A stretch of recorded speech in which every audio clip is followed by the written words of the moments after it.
Hi everyone, I'm Emma McAdam. I'm a licensed marriage and family therapist, and in the next 4 videos we're going to be talking about how to help your child with anxiety. Okay, so you've got a kid with anxiety. They might struggle to go to school, or they're shy, or maybe they're dealing with stomach aches or headaches or some other physical signs of anxiety. Or maybe they throw a fit when it's time to go to bed, or they cry and they cling to you when it's time to leave. And this breaks your heart, right? You can see them suffering, and you would do anything to help them feel better. Maybe you worry that anxiety is going to plague them for the rest of their lives. Or maybe you're afraid that you gave them your crappy anxiety genes, or that you made them anxious somehow. Now, I really want to emphasize, it is most likely not your fault that your child is anxious. There are a lot of factors that go into it, including personality and genetics and a bunch of other things, right? It's not your fault, but there is something you can do about it. Anxiety is absolutely treatable. Now, you probably want me to teach you skills for your child, but research shows that intervening with parents is more helpful than intervening with kids. There are literally hundreds of opportunities a week for you to show your child how to manage anxiety. So in this video series, I'm going to teach you how to change your mindset around anxiety. And then in the next 3 videos, I'm going to teach you practical things you can do to help your child with anxiety. So are you on board? Are you willing to change yourself and your framework to help your kid? Awesome, let's go. Here are 4 principles for helping your anxious kid.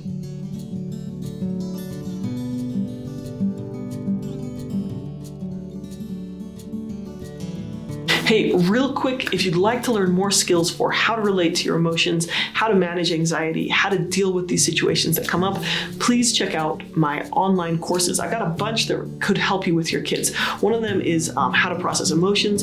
Another one is how to help. Another one is 30 days to better relationships. And then we've got a whole bunch of other courses that are helpful for parents in just learning new skills to deal with your own feelings so that you can teach them to your kids. So make sure to check those out if you'd like to learn more on my website, therapyinanutshell.com. Okay, principle number 1. It is more effective to change parents' approach to anxiety than to teach your kids skills or only send your child to therapy. You have 168 hours per week to interact with and influence your children. And kids absolutely look to their parents to know how to respond to situations. Have you ever seen when a toddler falls down? The first thing they do before they cry, before they make a sound, is they look up and find the face of their parent. And if their parent is like, "Oh, that's so funny," the kid might laugh or, just move on, right? And if the parent is like, "Oh my gosh, that looked awful," or "You hurt?" the kid believes that this was a life-threatening event. And a lot of times they'll start crying or something. So children and people in general, they scan the faces of the people around them to know how to interpret events and to know whether they are safe and capable of overcoming the situations around them. Now, to be fair, most parents aren't sure what to do with their own anxiety. No one taught us how to have a healthy relationship with anxiety, much less how to teach our kids what to do with it.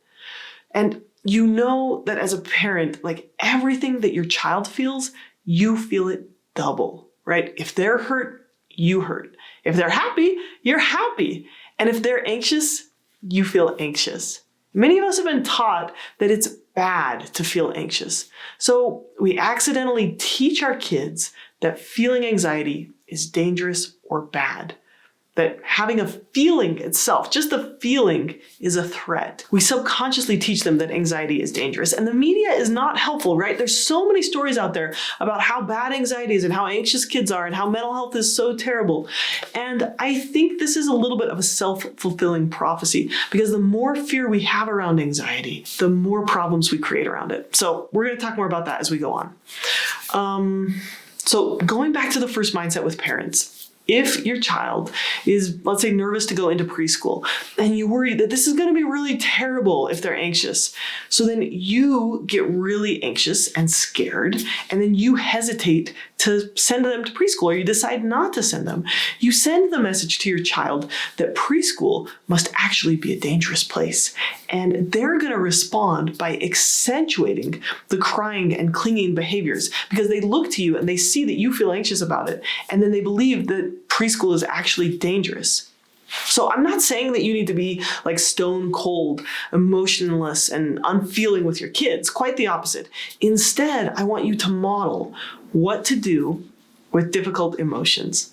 So you could say something like, oh, it's hard for mommy to say goodbye too, but I know that you'll have a great time after I leave, and I will miss you. But I know that I can see you soon. I love you. And then the ultimate form of communication is when you confidently walk away from your child, even if they're crying or even if they're anxious. You demonstrate to your child that you are absolutely confident that they are safe and that you trust that they can handle it. And you come back and pick them up later and you say, oh, I knew you'd have a great time. I missed you and I'm so glad to see you again. I'm so proud of you for doing that hard thing. And their confidence grows over time. Now, just to be clear, I'm going to teach you a bunch of strategies to help them go to school and to help them calm down and to help them manage their anxiety. But the first most important thing we talk about is your mindset. Kids look to you to know how to respond to stimuli. You can teach them to have a healthy relationship with fear and anxiety. So instead of teaching them to avoid anything that makes them anxious, you can teach them to have a good relationship with their emotions. Now, if you want to do therapy, go to a therapist who teaches you how to relate to your own anxiety and gives you the skills to support your child instead of just sending your child to school for their anxiety. One of the big mistakes that parents make around anxiety is worrying that anxiety itself will harm their child. We get really worried about our kids being worried, or we worry that anxiety is going to ruin their lives. We basically are afraid of fear itself. So that takes us to number 2. The second super important mindset to have around anxiety is that anxiety is not a negative emotion. It's just an emotion. It happens to be an uncomfortable emotion, but it's not bad. Every emotion serves a function. The function of anxiety is to make us ask the question, is this dangerous? And should I take some action to ensure safety? And then our body makes sure that you pay attention by giving you these strong physical sensations. I want my kids to have occasional anxiety. I want anxiety to give them a little nudge before crossing the street that makes them ask, is it safe to cross the street right now? I want my kids to feel some anxiety when hiking near cliffs or when climbing trees. I want my kids to have anxiety ask them that question so that they can make an intentional choice about which activities are safe, which activities are risky but worth it, and what steps they should take to ensure their safety, and then which activities they should avoid. Right? The problem is not the anxiety. It's when we label anxiety as the danger. So instead of thinking, oh, it must be so awful and dangerous for my child to feel anxiety, think, oh, it's okay to have feelings, but I don't have to act on them. So instead of thinking, I need my child to never feel anxious, I need to fix it if my child feels scared, instead of thinking, I need to protect them from this dangerous emotion and thinking that anxiety is going to hurt your child, it's not going to. Like anxiety, a feeling itself is uncomfortable, but it's not dangerous. Anxiety will not harm your child by itself. Now, a bad relationship with anxiety can harm your child. And that means like avoiding anything that makes them anxious. Yes, that will harm your child, right? Letting anxiety make your decisions, letting anxiety boss your children around will interfere with their happiness.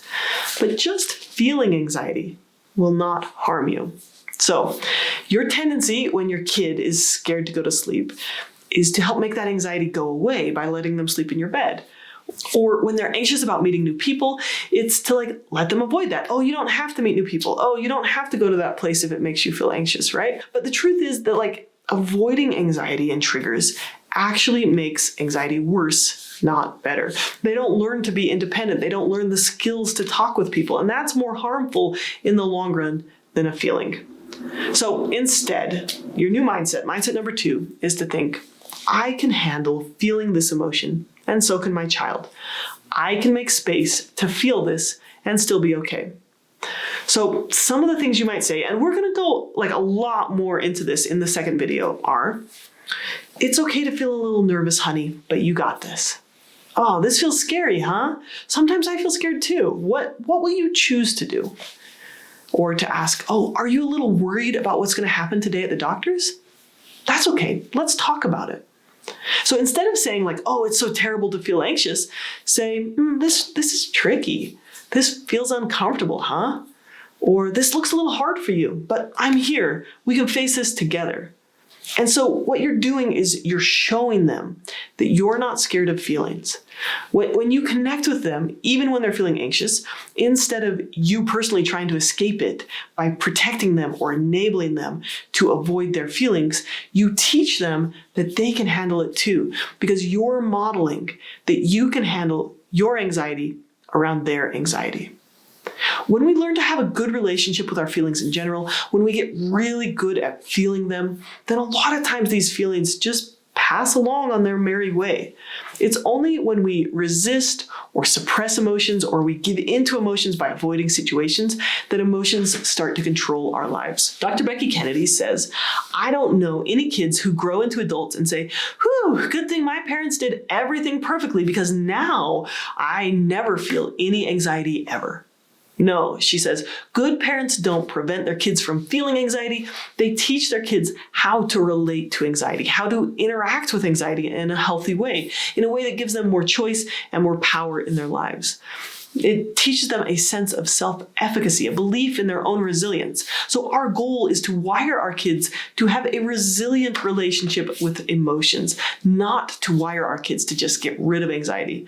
Because one, it doesn't work. And two, it sends the message that anxiety is dangerous, which it isn't. It's just uncomfortable. Okay, now let's talk about number 3. Okay, being sensitive is not a negative trait. But you may be thinking, oh, my kid is super sensitive. They are really anxious. They are too anxious. This can't be healthy, right? Well, it depends on how you look at it. Kids are born with personalities. There are many types, but some kids are born more sensitive, more anxious, more cautious. And I have a kid like that. I probably was that kid too, right? In our Western culture, we've been programmed to believe that this is a negative trait, that being sensitive is a bad word. But I'm going to disagree with that. Being sensitive is a trait, and the world needs sensitive people. People who are attuned to others, people who notice when things are going wrong before they've gone too far, people who are gentle and sensitive and quiet and thoughtful.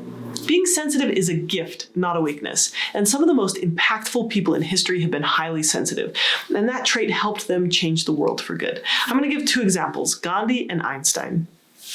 Mahatma Gandhi was a highly sensitive person. He felt the pains of his fellow Indians suffering under colonial rule. But instead of leading like a violent revolution, he used his sensitivity and empathy to power his nonviolent resistance movement, which ultimately led to India's independence. Because he felt deeply and he empathized with other people, he was able to connect with people from all walks of life. And he inspired and motivated people to join his cause by appealing to their emotions and their sense of morality. Okay, Albert Einstein was known for his deep sensitivity and his emotional intelligence, which allowed him to approach scientific problems from a unique perspective. He was able to think deeply about complex issues and question traditional assumptions in his field, and this ultimately led to groundbreaking discoveries in physics. Einstein was also deeply empathetic, and he advocated against war and violence. His emotional intelligence made him a really good communicator, which helped him explain complex scientific ideas to the general public. So overall, Einstein's deep sensitivity was a crucial part of his scientific and humanitarian achievements, and he used it to make a positive impact in the world. So being sensitive is a personality trait, but knowing what to do with emotions is a skill that can be learned. We're all born with tons of huge emotions, and there's no handbook, right? But little by little, with the right guidance, we can learn practical skills to get better at feeling. So I'm going to challenge you to look for the gifts your deeply feeling child has. And if you struggle to see them, I want you to do your own work. Read the book Quiet, or The Highly Sensitive Person, or take Dr. Becky's class on deeply feeling kids. I'm also going to invite you to consider changing how you talk about your child. So instead of describing your child as dramatic or needy, use words like deeply feeling, intense, caring, or observant. And just check yourself for your own biases and your own defense mechanisms. Did you by chance have to suppress your own deep feelings to survive growing up? Did you have to create walls to keep those deep feelings from surfacing? And have those walls impacted you negatively in your other relationships or in your work? Your child may have a message for you. The children we struggle with as parents are often there to teach us about our own blind spots, our own unhealed wounds. So instead of seeing them as disordered, ask the question, what can I learn from them? Parenting is just a wonderful opportunity to do our own work. And that takes us to the fourth point. So let's talk about the anxiety cycle real quick. Anxiety is a natural and helpful emotion that's supposed to protect us from real physical danger, like rattlesnakes and cliffs. But when we feel anxious about things that are actually safe, like public speaking or social situations, and then we avoid those situations, we actually increase our anxiety. So when we interpret a situation as potentially dangerous, like a strange dog, and then we avoid it, our brain sends out this rush of relief, as if to say, oh, that was close, I could have died. But our brain doesn't stop there. It then says, oh, let's make my human do that again so I can survive the next time. So our brain then increases our anxiety around a situation. Avoidance of things that we think may be dangerous actually makes our anxiety grow and grow. But that's because avoidance feels good in the short term. It can feel kind of addictive. And that leads us to feeling more and more anxiety, which spirals into a situation where our world is shrinking as we avoid more and more situations. This is the anxiety spiral. Can you see it in yourself or with your kids? A lot of people who get trapped in cycles of social avoidance and school avoidance and agoraphobia are really just trapped in a shrinking world where the more they avoid their anxiety, the less they have in their life, and then the more anxiety they have. Now, the good news is that just as the brain learns that something is dangerous when we avoid it, it can also learn that something is actually safe when we face it and survive. Our brain's inherent ability to rewire itself is called neuroplasticity. So this means that we can change the physical structure of our brain by changing how we think and how we act. So in essence, the most powerful and effective way to combat anxiety is to distinguish between real and perceived danger, and then to gradually face those fears instead of avoiding them. When we do this, our brain learns that we're safe, and it actually decreases our anxiety levels. Just to summarize, as parents, we feel double whatever our child feels. And because of that, we can fall into the pattern of desperately trying to help them escape their discomfort by trying to rescue them from anxiety. But the more we rescue them from anxiety-provoking situations, the more we send the message that this is dangerous or you can't handle it on your own. And that actually wires our children's brains to be more anxious. An anxiety disorder is not a permanent trait. While being sensitive may be somewhat hardwired, generalized anxiety is not a purely genetic trait. It's a scale. It's not an on-off switch. Like, you can learn the skills to turn the volume down on anxiety so that it no longer runs your child's life. You and your child can actually be highly functional, successful, and happy, even if you're highly sensitive. So just to summarize, the most effective way to help kids with anxiety is to help parents develop a new framework, because they model for the kids 168 hours a week how to relate to emotions. Kids look to parents to know how to respond to stimuli. We can model to them that they can handle the challenges they face, like school and public situations and bedtimes. And it can be helpful here to have a mantra like, oh, we can do hard things. Number 2. Anxiety is not a bad emotion. It's just a messenger asking us to consider whether something is safe and to carefully choose our actions. So use words like tricky or difficult or uncomfortable instead of bad or terrible. Number 3, being anxious or sensitive is not a negative trait. So look for your child's gifts and acknowledge them. Number 4, Avoiding anxiety-inducing situations actually makes anxiety worse. Instead, it's our job as parents to help our kids develop confidence in their ability to face their fears. So we just have to have a new mindset, something like this. It's okay to feel anxious, but we can choose our actions. In the next 3 videos, we're going to move into some really practical skills you can use to help your kids work through anxiety and actually decrease it over time. So make sure to stay tuned, make sure to subscribe so that you can see those next videos. I'm going to put them in a playlist on YouTube, and I'm also going to build out a more in-depth course for parents on how to help their kids with anxiety. So if you'd like to learn more, make sure to check that out. Okay, hope that's helpful. Thank you for watching, and take care.